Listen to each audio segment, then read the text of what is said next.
To order. We're going to start with a roll call. Pledge allegiance. Pledge, sir. Actually, the roll call is up before the pledge on the agenda, so. That's true. I can It's switch okay. it out. This is your 2 minutes. Mr. DiLiberto, I'm here. Mr. Kern, Here. Mr. Akmanowitz, Present. Ms. Mitchell, Mr. Klein, Here.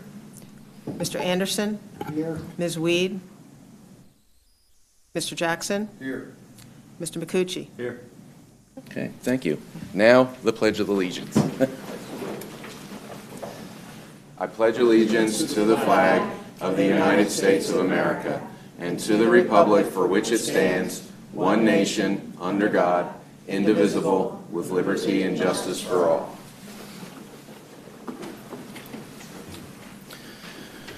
Okay, there was a executive session held before the meeting to discuss a personnel matter and a safety matter. Okay, first item on the agenda is the approval of the minutes from the August 9th, 2018 meeting. Do I have a motion to approve the minutes as presented? So moved. Mr. Jackson, second. Mr. Kern. Discussion? No discussion. All in favor say aye. Aye. Opposed? Motion passes unanimously. Okay, this brings us to our first general public comment. Madam Secretary, has anybody signed up for public comment? Yes. Okay. Mr. Bartholomew? Please state your name and area of residence. My name is Victor Bartholomew, and I live in Milford Township. I just paid my taxes yesterday, and it got me thinking, it seems like your fund balance seems to be more important than the taxpayers. I call my fund balance my savings account, and every year I must take more of my fund balance to pay my taxes. You can talk to your blue in the face about that fund balance must be kept at a certain number, but at least you have that choice. We taxpayers don't have that choice. We must take more of our fund balance every year to pay these higher taxes. You tell us that you are here for the children. Well, what about the parents of those same children who must sacrifice more and more financially to pay these higher taxes? This must stop.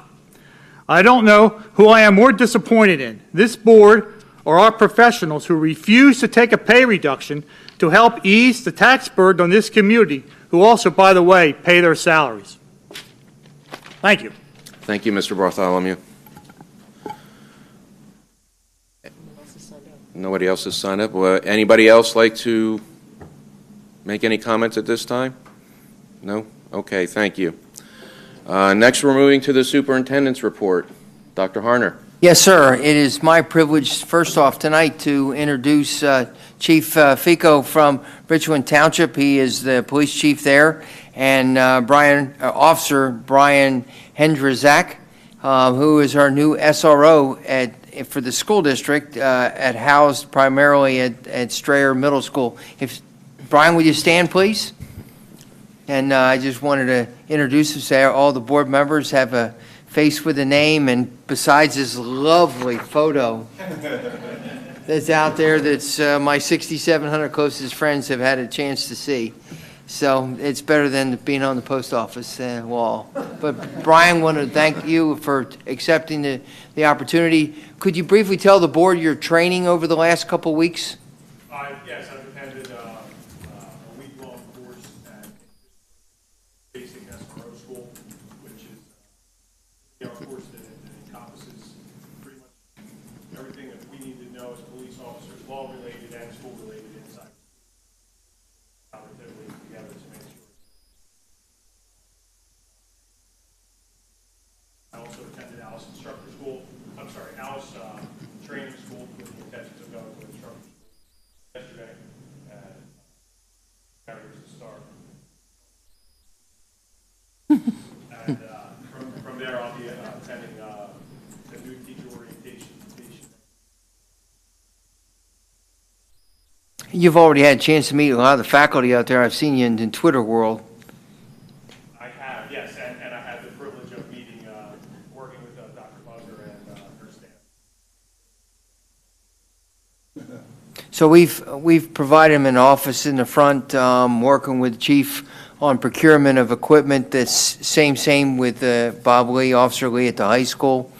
And we have our beginning of the year get-together with Chief McElroy, Chief Fico, our safety coordinator, Miss Edwards, and I, and next Tuesday to kick the year off. Safety is, the safety committee, as you know, that you've established for this year meets how soon?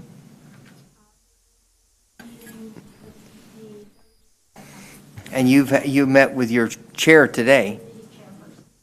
So we've, Diane Ricino has volunteered to be the chair of the safety committee. She's one of our parents. She's experienced working with our community committee, so she knows our buildings, she knows our redistricting plans. I mean, so it's great for us. We've sent out MOUs to our municipalities. We have one that right now that has said that they weren't inclined to sign the MOU, to giving him access to and authority to work outside of Richland Township. We have that for Bob Lee, but being able to work in every municipality, but not one. So for clarity, you just said that there are people in charge that are not giving one of our SRO officers permission to enter their municipality in case there's a problem at one of the schools. In my understanding, we have different levels of use of an SRO. One is instructional use, and Brian can go anywhere if he's an invited guest of the school district to go provide, like what we used to call DARE instruction, drug, I forget what the acronym stands for, but I left school by that time, but I know it used to exist. But going in and providing instruction, making sure the students know who he is, and building that familiarity across the school district. Then there's, if we have an incident with a student, a faculty member, a parent, somebody comes in that would need a police officer's support in this one township, he would not be able to provide and this is at Poff Elementary School, he would not be able to do that. So that's what we're... Is that legally true? If there was Just a nice to have an MOU? I mean, is he... If it was a 911 problem, Yes. It is my understanding we would get police, if it happened in one of our schools, no matter which school it was, that we would have police officers that would be crossing the county line from Lehigh, from Montgomery County. This is this is how we practice. We talk through those things when we have our meetings.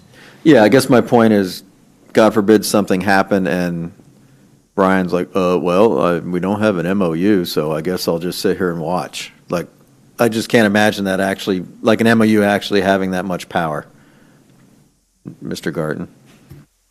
What it does, it confers upon the SRO police powers on behalf of that municipality in the school setting.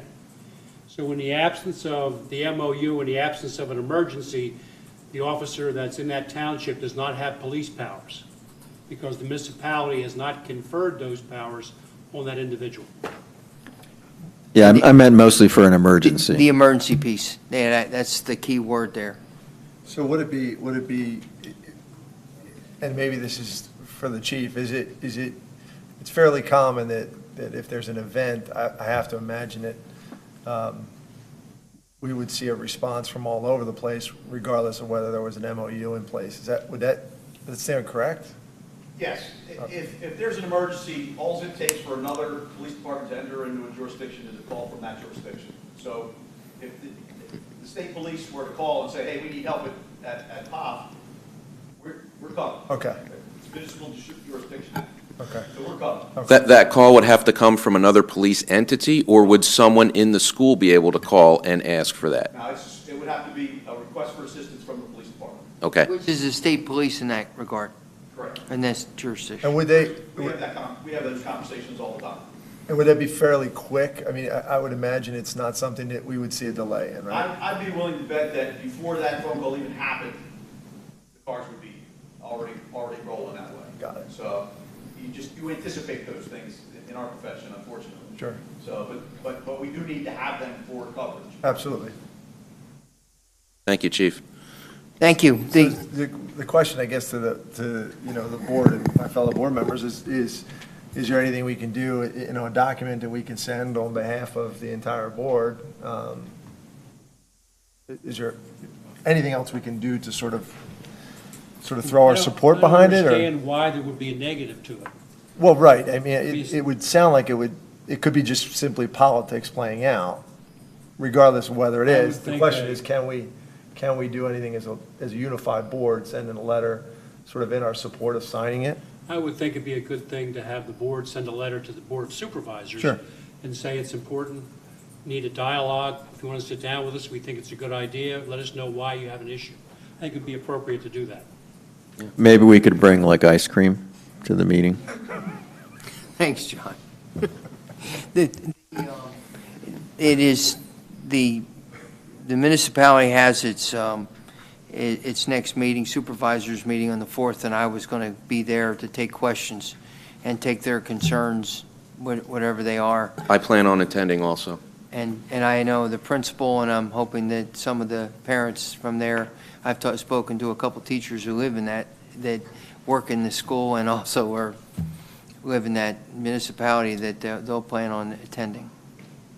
So how do we get the letter sent? And do we have to make a motion and vote on it, or I don't? No, I think it's a consensus you could do. Yeah, I'm all for it. Everybody? Do we want, yeah. I have no Okay. objection. Dr. Harner, would you like to draft that letter? We'll get it done. Yes. We'll get it done. Moving on to the next item. Real briefly, I just wanted to welcome Officer Henderzak aboard. Thank you very much. In today's day and age, I think your presence is very important, and I know we're all happy to see you. I will tell you that I've received dozens of positive comments about, everyone knows him in the community already. He's a coach. He's been a police officer for how many years here in Richland Township? 13 years, and has a great reputation within his own profession besides his community service. Officer Henderson, would you sign this for me? Welcome to the team, sir. Sorry, sir, please continue. Next person I'd like to introduce is the gentleman that I will be recommending to be replace the irreplaceable Kelly Harper as the interim facilities director, Craig Bolts. Craig, would you stand up a minute, please? Craig is, I'm going to read your bio, and then you might want to jump on this a little bit. Craig recently retired as Director of Buildings and Grounds at Lebanon School District. Mr. Bolts has 33 years of experience as a facilities director, having worked for 3 Pennsylvania school districts. His active membership in PASBO includes having been elected to the PASBO Board of Directors, and that's the Pennsylvania Associations for School Business Officials. And it's everything over in school operations. They have all the different kinds of things that we do. That's the service and the organization that they provide. He served in Lancaster, Lebanon Plant Managers Group as president for 3 terms and secretary for 3 terms. Mr. Bolts received PASBO's 1995 Award of Achievement in recognition of his outstanding practice, and he served on a document review team. It just goes on. So he has got a great resume. One of the key things that it's important to us, he's going to be working with us 4 days a week because he has a commitment already for 1 day a week outside the school district with another school district. And a part of his part of his service he's going to provide is an audit, which would be a separate thing that we'd be paying on top. So we're getting a twofer here, at least in my view. Craig, anything you'd like to share besides picking on the superintendent?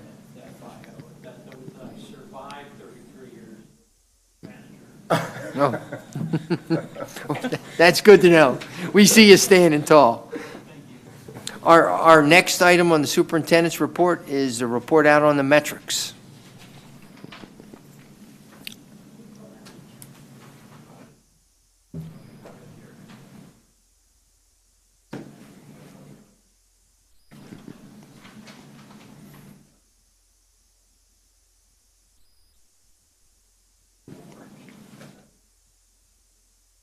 Okay, you can go directly to slide 7.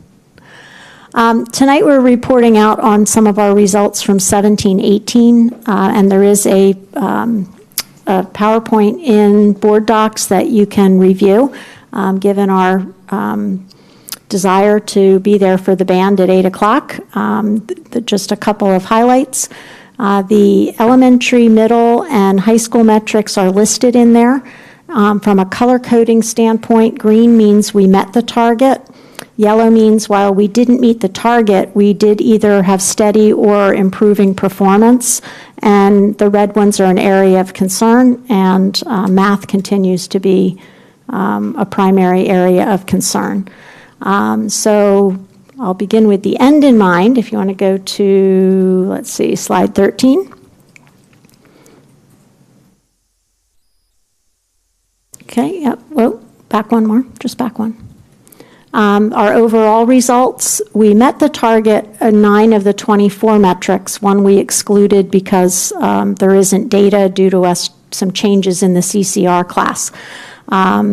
We were within 1% of the target for 4 others. So the ones that we met or were within 1% of our target was 13 of the 24 metrics, and we will continue our progress towards our goal of 85% college and career ready by 2019-20. So I looked at some of those, close. It looked like one was like a couple of tenths off. I would recommend you, if I may, I would say I would turn those things green. Not, like that's so close that if you did a little roundup, it would be on target. Is it a gimme? I mean, if I was doing target practice and I was that close, I'd call it a bullseye. So I think that's a little harsh on yourselves to be a couple of tenths off. I was going to speak of that during the president's report, but since you brought it okay. up, I would fully support that, and I was going to suggest the same thing. And I know we're voting on the results here later, and what I'd like to do is also have someone make a motion that we flip the switch from yellow to green on those if it's less than 1%, and that's those 4 things. I don't think we should quite slice it that tightly, so I'd like to do that before the vote if possible. I mean, metrics are great, trends are better, and that kind of precision, I think, needs to be rewarded for your trends, not necessarily being off by 0.2% out of 70. The golf ball's kind of like almost in the hole. Well, that's different. It's Caddyshack before the explosions, okay? I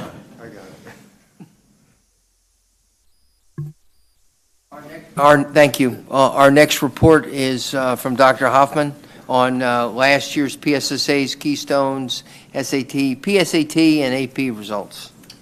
So good evening. There is a presentation in board docs that I invite you to look at. There's a lot of data. It's very numbers heavy, so it's something that might not be enjoyable for everyone to listen through each step of things. As Ms. Edwards pointed out, math continues to be an area of concern for us that we are looking at, particularly at the middle level.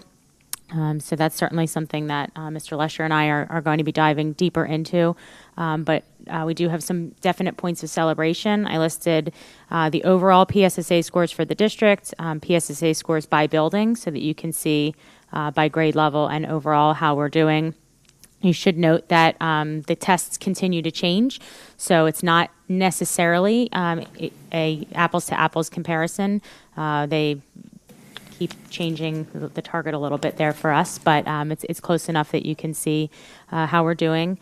A big point of pride, if you look towards the end of after the Keystones at the high school reports, we've had some really great improvement in our AP numbers, our AP scoring.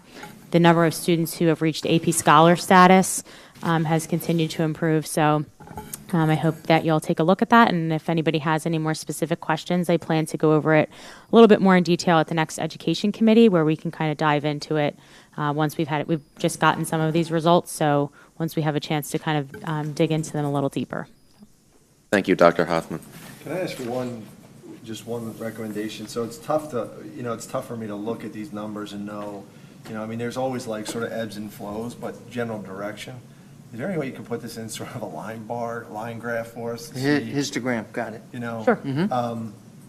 And just maybe a 5-year spread so we could see what direction it's going in. I don't know. And what's really kind of odd is sometimes like science is like blowing things out of the water, and then you go down to sort of like other things. Is this normal? Is this what other school districts see? Is this what normal looks like in your business? Yes, we are absolutely in line with state averages. Of course, I would not like to be in line with state averages. I'd like to see that we're well above, and in some of the areas we certainly are. But the places where we tend to dip, and having the struggles in middle school math is absolutely a trend across the state, and even with neighboring districts. We do still continue to outperform, some neighboring districts, especially with our poverty level, but we're starting to lose some of that ground, and that's a concern.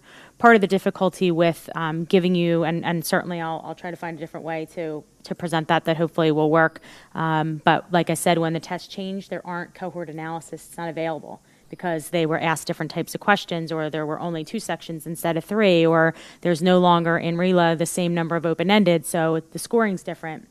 So I can go back when they first redesigned the test and provide you with kind of like a trajectory that shows what we're doing, but you just have to be aware that during that time the test has changed. So is it fair to say that in 2015, so if I look at 2015, 16, and I pick a school and it's at 80, it goes up to 86, and then back down to 81. So you have the added. Same test, or is this a different test? So this year's test was slightly different than previous year and will be slightly different next year. But you also have that you're looking at it by grade level and not by cohort.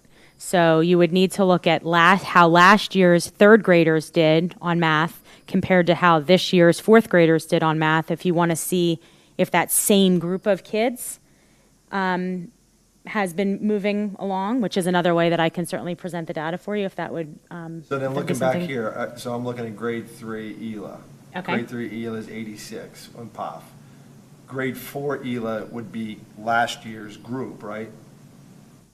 So it goes down to 82, right? Is that what you're saying? So what would have happened is if you look in 2016-17, those 3rd graders at that point were at 86, and this year they're at 82. Okay.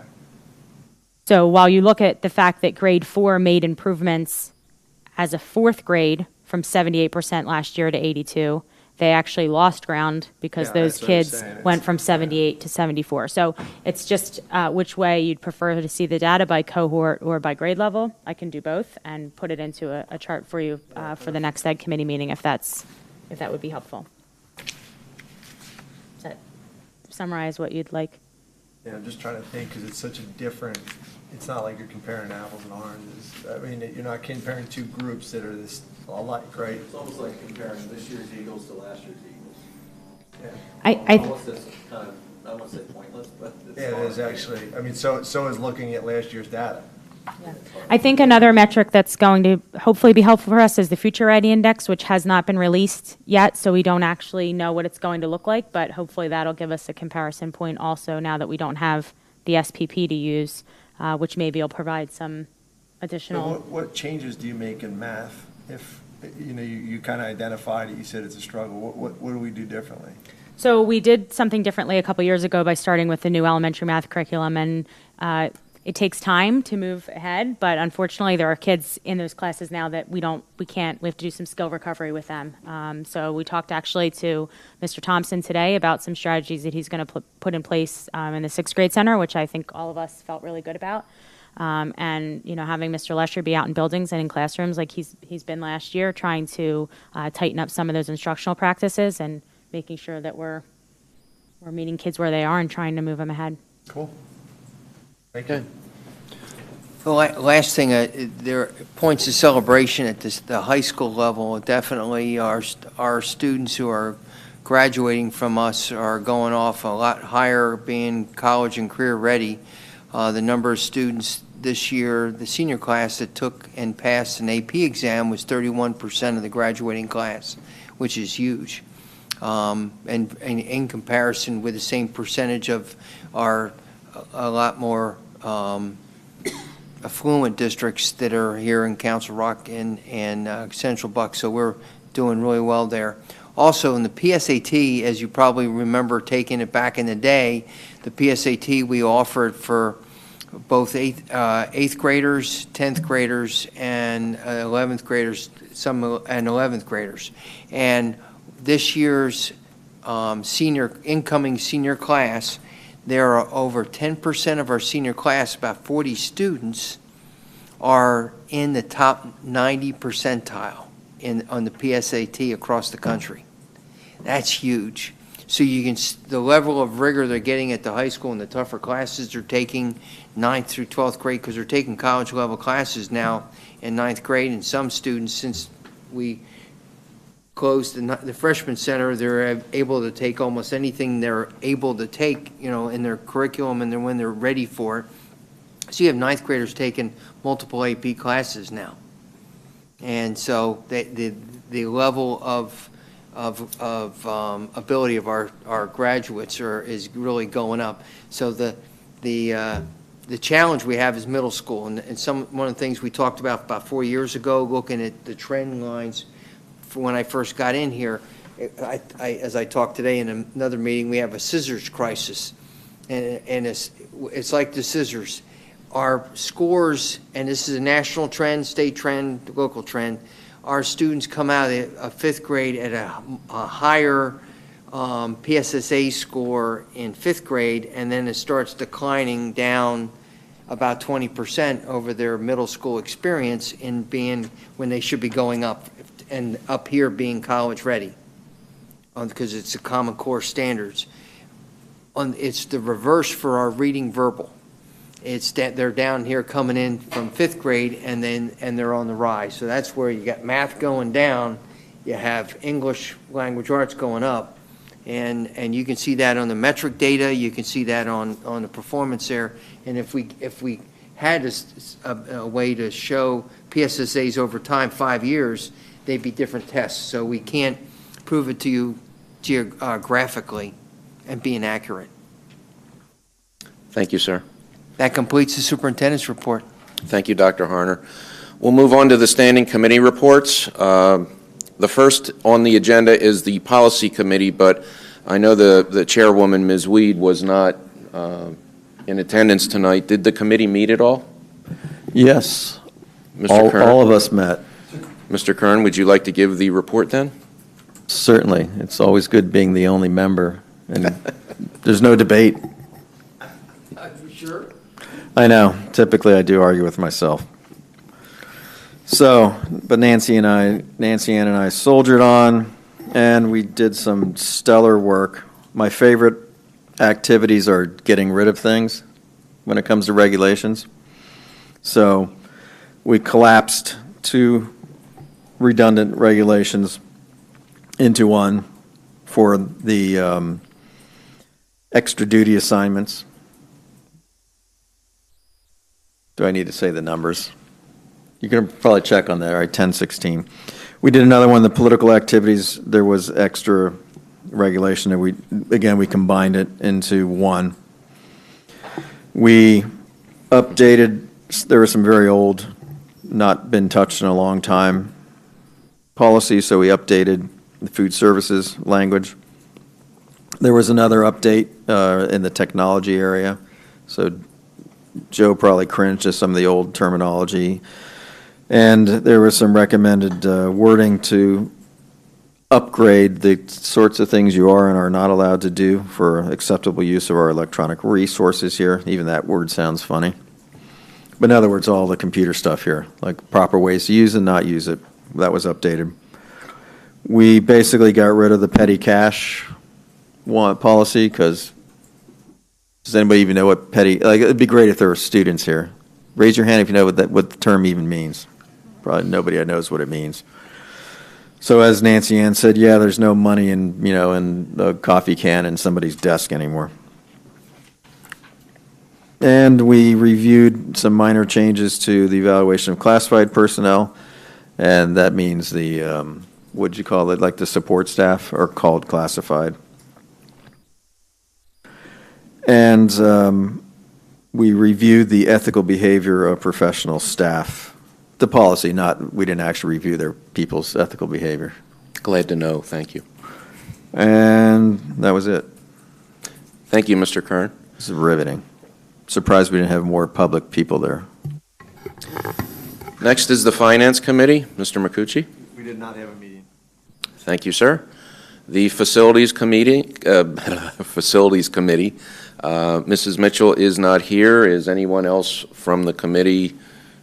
Would anybody like to update us? The update was was done at the last board meeting. Okay, very good. So, do we have any update on the outstanding projects, by the way?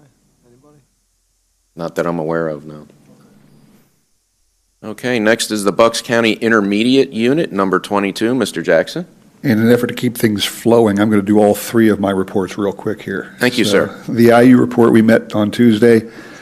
Summary of the awesome stuff we did is included in your board docs there, so feel free to peruse that. IU is also going through a policy cleansing, Mr. Kern. They're doing what we've been doing for the last several years, but they're doing it all in one giant fell swoop for the next few months. They had their opening day yesterday morning, which I also attended, which was pleasantly fun. Legislative report. It's election season, so nothing's happening in Harrisburg, amen. But if you care about one person's opinion, the legislative report includes somebody's projection of where the elections stand, which is worth about the paper that it wasn't even printed on, but it's there. And the Ed Foundation, we met prior to the last board meeting, and I updated you on that one at that time. There's nothing to report today. Okay, thank you, Mr. Jackson. Moving on to the Education Curriculum Committee, Mr. Anderson. We did not meet today, so I don't have any report. Okay, and lastly, the Upper Bucks County Technical School, Mr. Achmanowitz. On Thursday, we met on Thursday, August 16th, the JOC. We started right around 7. We had an executive session in the beginning, discussed a personnel issue. Our assistant director, Catherine Planarski, she received her doctorate. Came up in discussion. Dylan Miller, who is a student at the tech school, won second place in his trade school competitions. I can't remember what they're called, forgive me. It's Skills USA. Skills USA, thank you. I just totally blanked on it.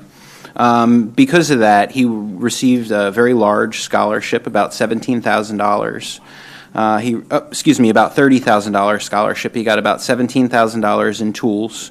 He's not a student here, but very proud of him.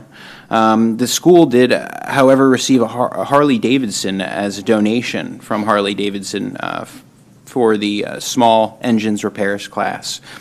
Came valued in around $28,000. The tech school also is forming a possible partnership with Yamaha Motors so that we can offer an apprenticeship program.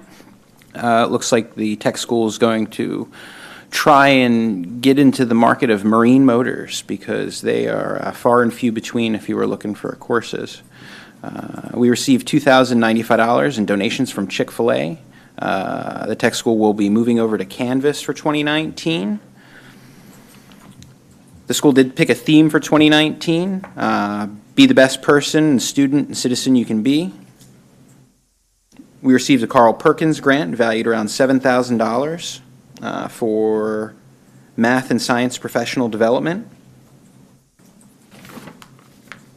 And we re-upped our Bellhaven skilled nursing facility.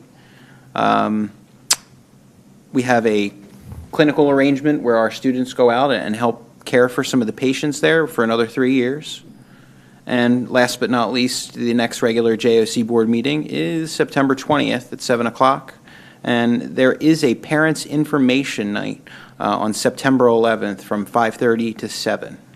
That concludes my report for this evening. Thank you, Mr. Achmanowitz. And just so everyone knows, the student that was responsible for the Harley-Davidson donation placed second in the country.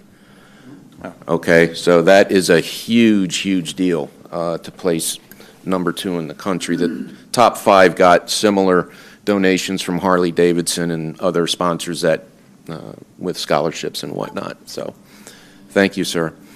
Okay, moving on to the President's report. I have two things, actually, that I'd like to discuss. First and foremost, for the other board members, I think we all agreed that we got something out of the Welcome Workplace sessions that we had earlier this year, and we had discussed possibly scheduling more of them. So I think, we should have a discussion about when we would like to schedule them. I know I would like to have another session with Laura Lomax. I got a lot out of it. So thoughts, comments?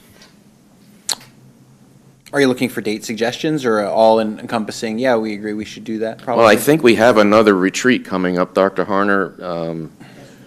I was thinking maybe we could coordinate with that. Okay. When is the retreat? We don't have a tentative date yet. It would be probably in the fall, though, correct? Yes, sir. So I'm thinking maybe we can combine the two so that we're not looking at multiple dates for this. So, If Laura could accommodate, that would be wonderful. yeah. And any other thoughts on that? Okay, Dr. Harner, if you could look into that, that would be Thank you. great. Thank you. The next is, and Mr. Kern spoke of it earlier about the performance metrics. I'd like to suggest that we round up any metric that is less than 1% of target when it's that close, so that it is considered to be on target. Mr. Garten, do we need to make a motion and vote on that? Well, when you get to that point in the agenda, I would suggest that the motion, I think you're approving that, are you not? It's on the agenda to be approved. You have a motion to include that reference as part of your motion to approve that element. Okay. All right, thank you. Any thoughts or comments from other board members on that? Does anybody have any objections to that? I'm going to raise an objection personally, only because I appreciate the thinking, and it makes complete sense, but I'm always leery of doing that, only because we don't want to highlight, the yellow kind of highlights where we just missed sometimes, and we're not trying to highlight we just missed it or anything like that. I don't want to lose the fact that we didn't make our goal. I guess that's what I'm trying to say. We didn't make the goal. I understand we were darn close. I get it. But we didn't make the goal. The yellow actually highlights where there's continuing progress. It doesn't actually highlight that you're that close to making it. Okay. There were 4 of those that were less than 1%. And from my perspective, there's a lot of things in contractual terms that are based on hitting those types of metrics. And I think if it's less than 1%, I would be for, bumping it up, rounding it up if you were. We've had several of these over the years, and that's just my thought. It's so close, and if it's more than 1%, I agree. If the target was 85, you're at 84, so be it. But I think if you're at 84.7 and the target is 85. They're actually at 84.9. Yeah, that's all right. Come on. Round up. Yeah. So we're just saying, yeah, we set goals for ourselves. We're going to hit them, give or take 1%. Yeah. I agree. I just think there's a standard and you should make it, that's all. Any other comments? Okay. Well, when we get to that part in the meeting, we'll have a vote on it and see what happens. Okay? All right, that brings us to public comment on the fiscal items being presented for a vote tonight. Do we have anybody that would like to comment on the fiscal consent agenda? No? Okay. The fiscal consent agenda consists of approval of the 2018-2019 bus routes, which are on board docs, approval of water filtration and service rental agreement with Quench USA for Richland Elementary School, which is detailed in board docs. Okay. Do I have a motion? So moved. Mr. Akmanowitz, a second. Second. Mr. Kern, discussion. Do we have a number of one of the fiscal consents is the bus routes, correct? Yes. Do we have a number of children who are hitting that one? Is there anybody hitting an hour drive on the bus under this current route? Do you know? Not that I'm consists of how many are in each year. Okay, I Do mean, that by next board meeting. all right. Do that. Those are going to be the outliers, the ones that are, I'm just curious. Any other discussions? Comments? Okay. All in favor of accepting the fiscal consent agenda, say aye. Aye. Opposed? The motion carries unanimously. Next is public comment on the human resource items being presented for a vote tonight. Anybody wish to make comment? No? Okay. The human resources consent agenda consists of administrative staff, professional staff, unit pay, support staff, contract with PASBO for interim services, contract with the BCT or the BCIU number 22 for interim services. Do I have a motion to pass, or do I have a motion to vote on the human consent agenda as presented? So moved. Mr. Jackson, second. So moved. Mr. Rachmanowitz. Discussion. Yeah, I was going to ask to pull Kelly Harper's resignation, but thank you for all you've done. Always been a wonderful pleasure working with you, and your professionalism is greatly appreciated, and good luck. I second that. I third that.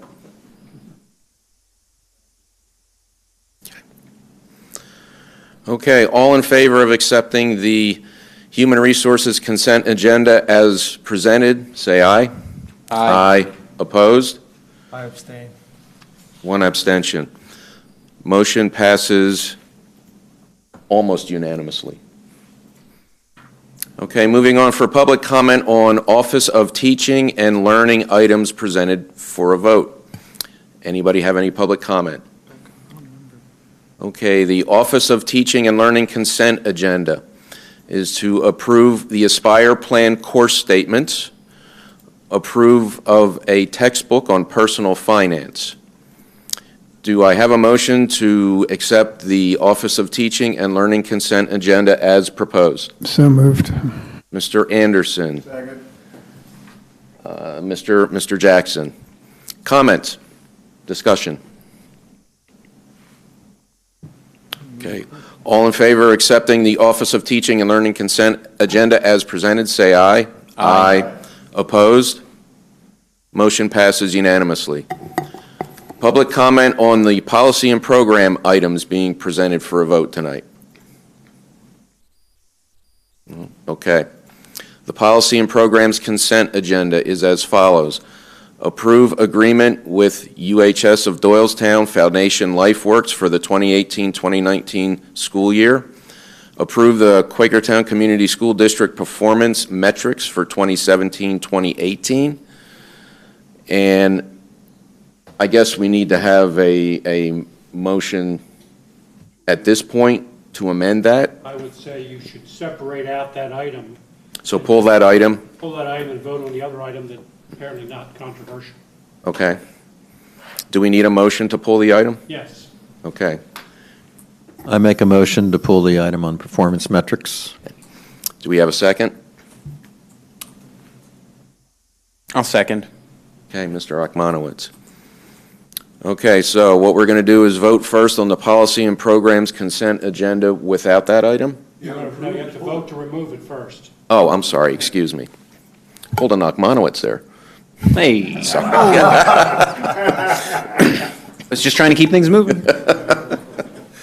Okay, all in favor of pulling the approval of the performance metrics, say aye. Aye. Opposed? Motion passes unanimously. Now you proceed to consider the UHS agreement. Okay, so basically what was the policy and programs consent agenda without the metrics? Okay, do I have a motion to approve the policy and programs consent agenda without the metrics as previously proposed? Ooh, we have a dead tie there. Okay, I'll give it to Mr. Anderson. Yes, and I'll second. you'll second it. Okay, very good. Discussion? No? All in favor, say aye. Aye. Opposed? Motion passes unanimously. Okay. Now we vote on the motion to amend the performance metrics as discussed. Anything less than 1% will be rounded up in an instance where it meets the projected target. Discussion. Oh, wait a minute, we need a motion. Okay. Motion to amend the approval of the Quakertown Community School District performance metrics for 2017-2018 to include any scores that are less than 1% within the target to be rounded up to meet the target. So moved. Mr. Kern? Can we? We'll have a discussion. Is there a second? A second. Okay, Mr. Rachmanowitz. Discussion. So I agree. I mean, 1% to me is a big number. 0.5 is not. So some of these numbers that we talked about, where it's 84.9 going to 85 sounds realistic to me. But I wrote down all the deltas if you want. I mean, the four deltas are 0.7, 0.1, 0.5, and 0.4. yeah, so I was thinking from the 0.5 up I would be on board with rounding that up. But starting at the bottom, a full percentage point sometimes is a large number to me. It may seem smaller now when we're talking about, but the 0.1 is a very minuscule number. So 1% seems large. I think I would be, rounding up at 0.5% seems like a realistic compromise to me, because, especially these 0.7, 0.8, 0.9s. I don't know if that helps anybody here. I don't know. I'm good with if it's less than 1%. The most it would be is 0.9. Looking at this type of a thing, I mean, I'd be okay with going any fraction of a percent upward. One of the benefits I is- see what you're saying, Keith, though, but. Yeah, I'd agree with Mr. Marcucci. I think 0.5% is reasonable. I think at 1%, you're really lowering it by a significant amount. To Mr. Kern's point, majority of them were in that 0.5% range. I think that takes care of it, and it just gives you the opportunity to say, well, yeah, there's improvement that's needed, and it's recognized in the document, with everybody being kind of graded on that. And I'll just say the one that is the 0.7%, it's the percent of students passing, successfully completing level 1 and level 2 of a world language by graduation college ready. So it's somewhat of a nebulous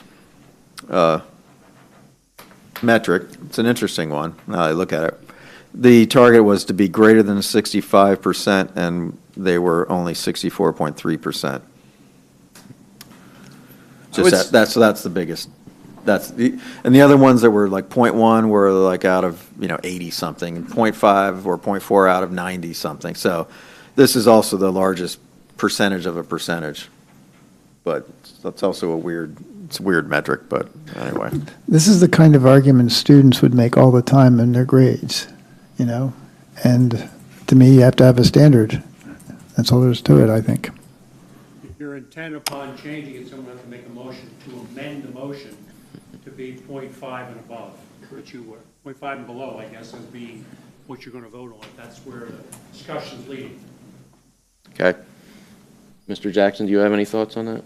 I already said my piece. Okay, I didn't know if that made it any different for you. I understand. All right. Okay.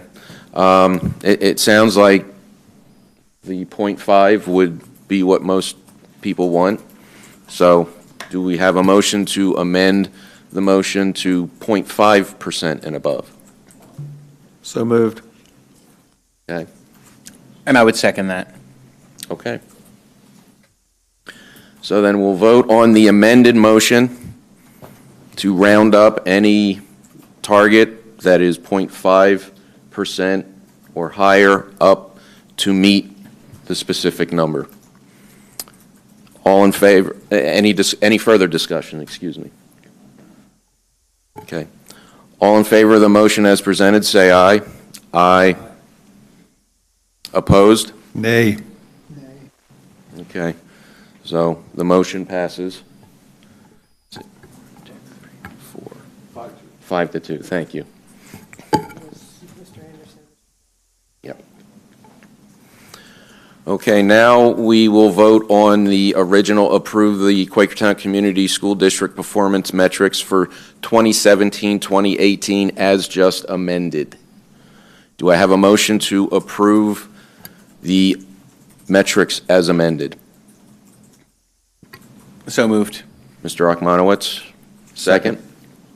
Second. Mr. Kern, discussion? All in favor, say aye. Aye. Opposed? No.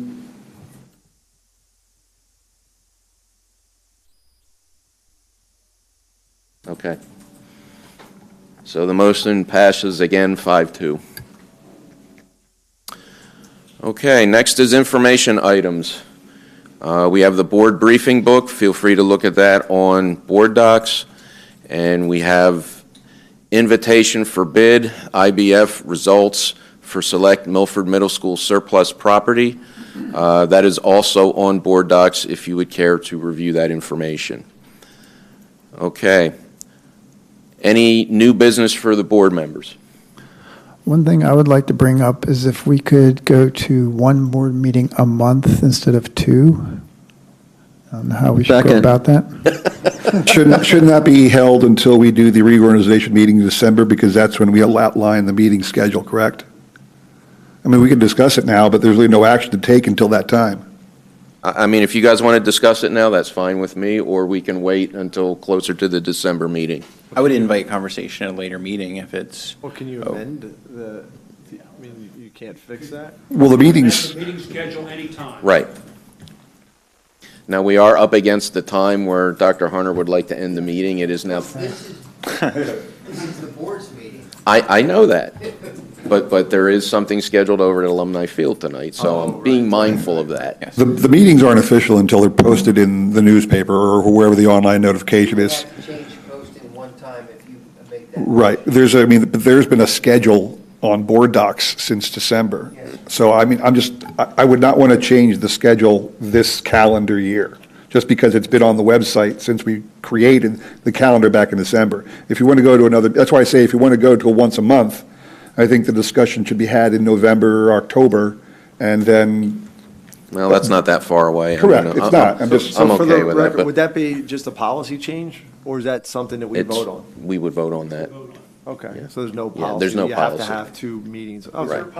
May I get Yeah. may I have a brief consensus or Yeah. an idea from the board on what that is? Because we have to start changing our structure around, like, Okay. plan ahead. Well, the better Can- question is, can it be done? Can you, We can do it, but you have to read the information papers that we provide to you and the public. Well, we do And I'm- now as it is. Yes, sir, but I want to make sure that Can I motion that we have a very thorough conversation about this at our next meeting rather than right now? is there a palatable feeling of the board members to do it? Because I think it'd be a good idea. Yeah, so do I. Yeah, me too. I don't want to do it. I think 2 meetings a month is needed. Okay. No offense, Dr. Hunter. Keep an eye on you. Well, only one of the meetings is actually where you vote. The rest is, I don't want to say fluff, but. They're all important. Yeah, it seems like you've got We'll make some them more consensus there, sir. dense-packed. Okay? I had 2 comments I wanted to make. It'll be short. One is, as part of our discussion, are we able to get like a budget versus actual what's spend per month, like in a visual graphical representation, and say, we're on budget this month, or we're over budget or under budget, like, just something that's digestible? I think per month would be difficult. The plan to meet the board goal was going to be to do quarterly. Quarterly. Yeah, because per month, we could do a per month, like salary and benefits, because that's easy to do. Everything else, a lot happens month to month, so we were thinking quarterly. Okay. That's something we could kick around in the. Yeah, I wasn't sure when you closed out the month, and it wouldn't have to be in month, obviously, but. I think we can talk about that at finance. I think, are you on the finance committee? I'd like to be, yeah. Lest. Thanks. The policy does state that we have to meet, we're supposed to meet on the fourth Thursday of every month. It does not say twice a month. So that's what the policy reads. So it's already policy to do it once a month, on the fourth Thursday. All right, thanks. And then the other point was just from having a student in the district, I know there's a lot of pressure with testing and just seeing what my seventh grader had gone through last year, and we're talking a lot about safety and security and an SRO officer. Is there anything we can do to help with that on a daily basis, like a public morning announcement from the principal saying, hey, listen, we've been where you're going. If you're not feeling well today or you don't feel how things are working out for you in school, know that you're surrounded by teachers and administration and faculty that can help you. Don't internalize it. Come to us and let's talk it through. I ran into that situation. I reached out to a couple teachers last year. They did talk to my son, and it made a big difference. But they said they did notice a change, but just thought they were having the blues. I think it's kind of like a billboard on the road. Like if you aren't looking for a car, you can pass car billboards all day long but not see them. And by saying that every day during the morning announcements, maybe you'll catch somebody on an off day before it gets to a point where they're not feeling good about themselves and maybe they take some kind of action, whether it be a fight or whatever. Is that something we can consider? Yes. Okay, thanks. Okay. Moving on, the last public comment of the evening. This is a general public comment. Mr. Bartholomew? My name is Vic Bartholomew. I live in Milford Township. That vote you had about rounding up the metrics, I can tell you never worked in a machine shop. Now, I worked in a machine shop, and I made parts for aircraft gauges and medical gauges, and we couldn't round up anything. We use pressure mics. It is either right or it is wrong. If it's wrong and you put it in that gauge, someone may die. So it may not seem like a big deal, but the sooner, and I went to school here, the sooner you engrave that just because you got 85.5 or 84.5, you don't round it up. You need the 85. Because out in the real world, anybody who worked in a machine shop knows that. It has to be right. It can't be halfway. You can't round it up. Or if you, like you said about target shooting, it's either a bullseye or it's not a bullseye. If you're a sniper, you got to hit that. You got to hit that shot. That's all I have to say. You're not a sniper, are you, Vic? No. Thank you. Only public sniper. And I agree. There are certain professions that precision is absolutely 100% necessary. I work in medicine, and there is oftentimes where we have to make a judgment call to round up or round down, and it's a life or death decision. Right. Based on patient's weight, the medication we have, the dosing we want to give. And so there are times when you're dealing with humans that we do things that aren't like machine shops. And I think that's where I came from in my consideration of, I only said that because... and I agree with you. I want the engine running right in the helicopters. Right. But, It has to be right. I can tell you that in medicine, though, when I'm dealing with patients, sometimes I have to figure out a dose. It may not be identical to what's recommended all the time, so. I just thought I'd make that comment because the sooner you ingrain that's fine. it, the better it is. That's all. My personal Thank you, opinion, Mr. Vic, if Bartholomew. I may, is that, we now can have our resources concentrated in other areas on the ones that are not quite there. And that was my logic, maybe other people's, No, that's fine. appreciate it. Okay, we'll skip over the calendar items because they're posted on the website. So do I have a motion to adjourn the meeting? So moved. Mr. Jackson, second. Mr. Akmanowitz, discussion? None. All in favor say aye. Aye. Opposed? We are adjourned.